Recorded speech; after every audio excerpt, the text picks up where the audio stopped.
অসাধারণ একটা রুই মাছের ভুনা রেসিপি আপনাদের সাথে শেয়ার করলাম। দেখেন কেমন লাগলো অবশ্যই জানাইবেন। ভালোবেসে গেলাম শুধু, ভালোবাসা পেলাম না, আশায় আশায় দিন যে গেল, আশা পূরণ হলো না।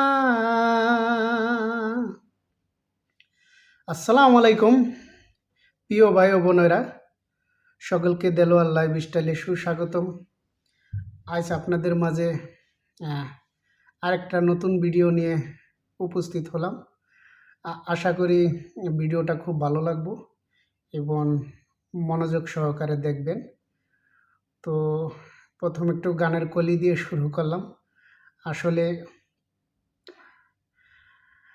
ভালোবেসে গেলাম শুধু, ভালোবাসা পেলাম না। আসলে ভালোবাসা তো সব সময় পাওয়া যায় না, অনেক সময় দিতে হয়, আর দেওয়ার মাঝেই অনেক অনেক কিছু পাওয়া যায় আর কি। তো যাই হোক, আজকের আমার ভিডিওটা হলো আমি একটা ফুড রেসিপি নিয়ে আপনাদের মাঝে আসলাম। আসলে আমি একটা নতুন রেসিপি ট্রাই করলাম, যেটা আমরা কখনো করি না। আমরা ভিন্ন ধরনের খানা বানাই। আসলে এইভাবে কখনো বানাই নাই। আমি একটু এক জায়গায় দেখছিলাম, ওখান থেকে আমি আসলে আইডিয়াটা আসছে আমার। তো আমি ওইভাবেই ট্রাই করলাম। তো রুই মাছ দিয়ে আর কি, রুই মাছ দিয়ে একটা ভুনা তৈরি করলাম আর কি, রুই মাছের ভুনা। তো আমি খাইছি অবশ্য, খুব মজা হয়েছে। তো আপনারা দেখেন, আপনাদের কাছেও ভালো লাগবে। আর আশা করি আমার এই রেসিপি থেকে আপনারাও অনেকে হয়তো এটা ফলো করতে পারেন। এই রেসিপিটা অনেক সুস্বাদু হয়েছে, অনেক মজা হয়েছে আসলে রুই মাছের ভুনাটা। তো আপনারাও এইভাবে চেষ্টা করতে পারেন রুই মাছের ভুনা। তো ঠিক আছে, আমি মূল ভিডিওতে চলে যাই। দেখেন আমার ভিডিও। প্রিয় ভাই ও বোনেরা, দেখেন আমি 3 টুকরো রুই মাছ নিছি, 3টা রুই মাছের পিস নিছি। আর আমি কিছু পানি একটা পাত্রে বসাইছি, পানিটা হলো একদম গরম করছি আর কি। তো আমি রুই মাছ 3টা সিদ্ধ করব। তো আমি দেখেন কিভাবে সিদ্ধ করি, পাশে থাকেন, দেখতে থাকেন। আর আমি কি উপকরণগুলো দিয়ে এই মাছ ভুনাটা করব, কেমনে কি করি। আমার ভিডিওটা একটু লম্বা হইব অবশ্য। তো লম্বা হইলেও আপনারা আশা করি একটু ধৈর্য সহকারে দেখবেন। দেখলে পুরো ভিডিওটা দেখলে কি হবে, কোন সময় কি জিনিসগুলো আমি ব্যবহার করলাম এই রুই মাছ ভুনার সাথে। তো আপনারাও এটা সেম টাইমে আর কি করতে পারবেন, সেম এইভাবেই করতে পারবেন। তো রুই মাছগুলো আমি দিয়ে তারপরে একটু ডাকনা দিয়ে ঢাইকা রাখছিলাম। এখন একবার একটু আমি এটারে উল্টেই দিতেছি, যাতে উপরের সাইডটা যাতে একবারে সিদ্ধ হয়ে যায়, বয়েল হয়ে যায়। উল্টেই দিয়ে তারপরে ফিরে আবার আমি ওই সাইডটা আর কি সিদ্ধ করব। তারপরে আমি উঠাই নেব আর কি মাছটা। তো দেখেন দোনো সাইড হয়ে গেছে। এখন আমি মাছগুলো একটা প্লেটে উঠাই নিতেছি, তবে মাছগুলো উঠাই নেওয়ার পরে অবশ্যই ঠান্ডা করতে হবে। মানে কতক্ষণ রাখলে দেখা যায় আপনি ঠান্ডা হয়ে যাবে আর কি। ঠান্ডা হলে তারপরে যে মাছের কাঁটাগুলো আছে, কাঁটাগুলো আলাদা করতে সুবিধা হইব। আর এখন যদি সেম টাইমে যে মাছের কাঁটাগুলো, তাহলে হয়তো হাতে ঠোস পড়ে যাওয়ার সম্ভাবনা আছে বা হাত পুড়ে যাওয়ার সম্ভাবনা আছে। তো যাক, আমি ঠান্ডা হওয়ার জন্য রাখলাম এটা প্লেটে। আর এখন আমি কি জিনিসগুলো দিয়ে মাছ ভুনাটা করব সেগুলো আমি রেডি করতেছি। দুইটা পেঁয়াজ নিয়েছিলাম মাঝারি টাইপের, তো পেঁয়াজ দুইটা আমি কেটে নিলাম। আর সাথে ছোট একটা টমেটো আছে, 4টা কাঁচামরিচ আছে এবং 1 পিস রসুন আছে। এগুলো আমি কাইটা নিতেছি। আর আমি কয়টা ধনিয়া পাতা নিছি। ধনিয়া পাতাগুলো একদম লাস্টে, এটা ধনিয়া পাতার যেই ফ্লেভার আছে সেটার জন্য আমি এটা লাস্টে ব্যবহার করব। তো যাই হোক, সব জিনিসগুলো আমি এক এক করে কাইটা নিতেছি। কাইটা নেওয়ার পরে একটা প্লেটে রাখি। প্লেটে রাখে আমি যেই মাছগুলো রাখছিলাম একটা প্লেটে উঠাইয়া সিদ্ধ করে, তো মাছের কাঁটাগুলো আমি আলাদা করে নিতেছি। মাছের সব কাঁটাগুলো আমি আলাদা করে নিব, যাতে মাছগুলো একবারে আমি হাত দিয়ে একবারে মাখাই ফেলবো, মানে একদম ছোট ছোট পিস পিস করে ফেলবো। তো কাঁটাগুলো ছাড়াই নেই, দেখেন।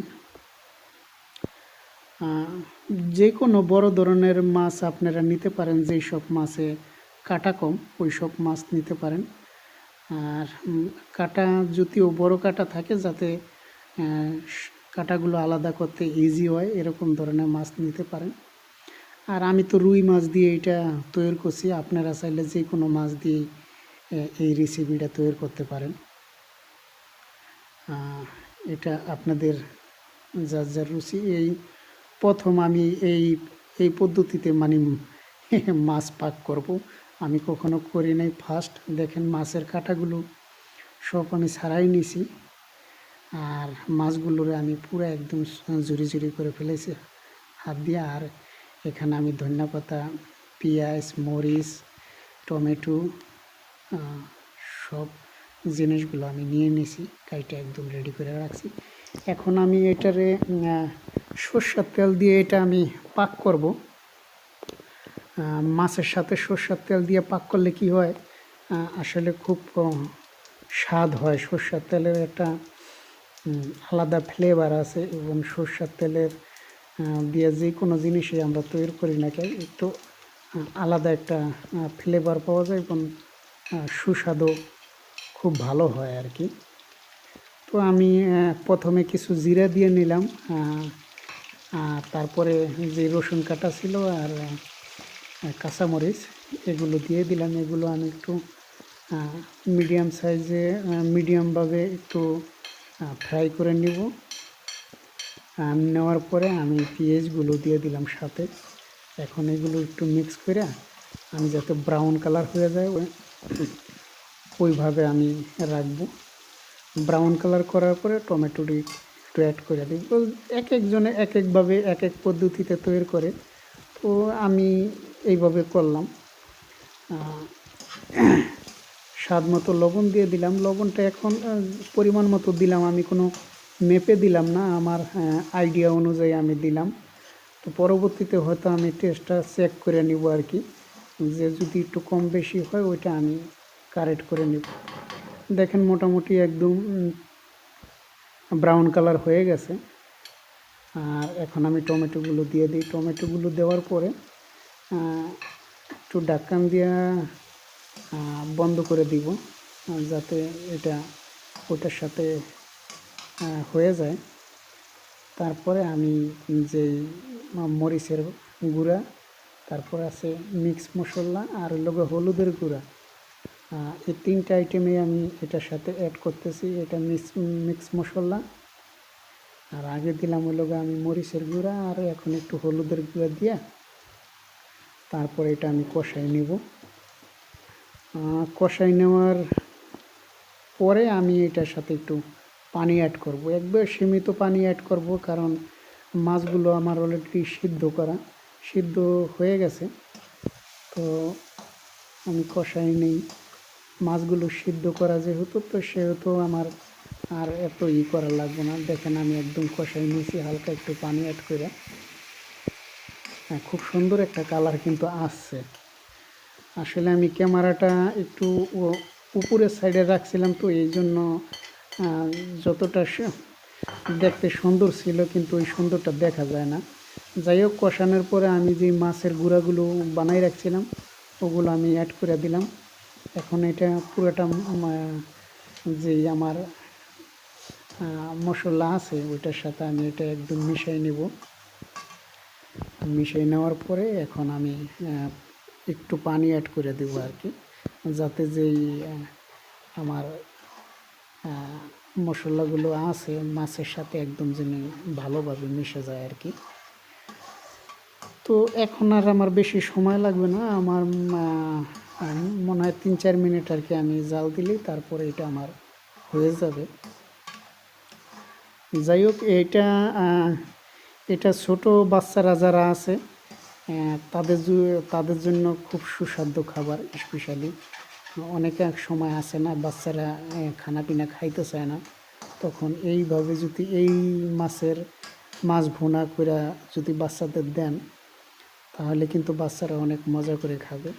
এবং আমার হয়ে গেছে, দেখেন আমি এখন একটা প্লেটে নামাই নিব সবগুলো। আমি একটা প্লেটে নিয়ে তারপরে আপনাদের সাথে দেখাবো আসলে দেখতে কেমন হইল আমার এই রুই মাছের ভুনাটা। দেখেন মোটামুটি আমি একটা প্লেটে সার্ভ করে নিয়েছি, আর হালকা 2-3টা ধনিয়া পাতা এক সাইড দিয়ে আমি দিয়েছি কি আপনাদের দেখানোর জন্য। তো সব মিলে আমার এই মাছের ভুনাটা, রুই মাছের ভুনাটা কেমন হলো অবশ্যই কমেন্টসের মাধ্যমে জানাইবেন। আর সকলে ভালো থাকবেন, দোয়া করবেন। আমিও সকলের জন্য দোয়া করি। আসসালামু আলাইকুম।